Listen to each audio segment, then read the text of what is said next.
नमस्कार मंडळी, आज एका बिटकॉइनची किंमत 1 कोटी रुपयांपेक्षा अधिक आहे। फक्त एक नाणं आणि किंमत लाखो लोकांच्या संपूर्ण वर्षभराच्या कमाईइतकी। पण प्रश्न पडतो की हे इतकं महाग नेमकं कसं काय? खरं तर बिटकॉइन हे एक सामान्य चलनासारखी नाही, ना ते सरकार छापतं, ना कोणती बँक नियंत्रित करत असते। ही एक डिजिटल चलन आहे जे इंटरनेटवरती चालतं आणि जिच्या मागे आहे ब्लॉकचेन नावाचं एक सुरक्षित पारदर्शक तंत्रज्ञान। आणि विशेष म्हणजे संपूर्ण जगभरामध्ये फक्त 2.1 कोटी बिटकॉइन्स तयार होणार आहेत। एकही जास्त नाही। म्हणजेच मागणी वाढली की किंमत उंचावणार आणि हा तसा सरळ हिशोब आहे। बिटकॉइन मध्ये अजून एक खास गोष्ट आहे ती म्हणजे त्यावर कोणाचंही नियंत्रण नाही। महागाई, बँकांचे नियम, सरकारचा हस्तक्षेप काहीच नाही।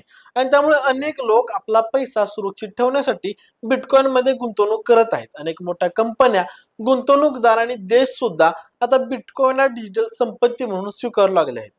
खरं तर जसं लोक पूर्वी सोनं साठवत होते तसं आज डिजिटल युगामध्ये लोक बिटकॉइन कडे पाहू लागले आहेत, एक डिजिटल सोन्यासारखं। पण एक लक्षात ठेवा, ही गुंतवणूक जितकी आकर्षक वाटते तितकीच ती धोकादायक देखील आहे। किमतीमध्ये प्रचंड चढ उतार होतात, त्यामुळे केवळ हव्यासापोटी नाही तर समजून, विचारपूर्वक आणि जोखमीचं भान ठेवूनच बिटकॉइन मध्ये पाऊल टाका।